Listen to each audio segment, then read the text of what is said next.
నమస్తే అందరికీ. శ్రీమద్భగవద్గీతలో ప్రథమాధ్యాయం 20-21 చూద్దాం శ్లోకాలు. అత వ్యవస్థితాన్ దృష్ట్యా ధార్తరాష్ట్రాన్ కపిధ్వజః ప్రవృత్తే శస్త్రసంపాతే ధనురుద్యమ్య పాండవః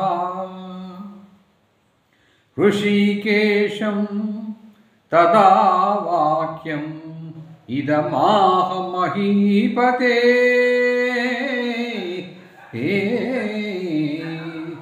అర్జున ఉవాచ సేనయో భయోర్మధ్యే రథం స్థాపయమేచ్యుత. ఓ ధృతరాష్ట్ర మహారాజా, పిమ్మట యుద్ధమునకై నడుము బిగించి సమర సన్నద్ధులయ్యున్న ధార్తరాష్ట్రులను చూసి కపిధ్వజుడైన అర్జునుడు ధనస్సును పైకెత్తి శ్రీకృష్ణునితో ఇట్లను: ఓ అచ్యుత, నా రథమును ఉభయసేనల మధ్య నిలుపుము. యావదేతాన్ నిరీక్షేహం యోద్ధుకామానవస్థితాన్ కైర్మయా సహ యోద్ధవ్యం అస్మిన్ రణసముద్యమే.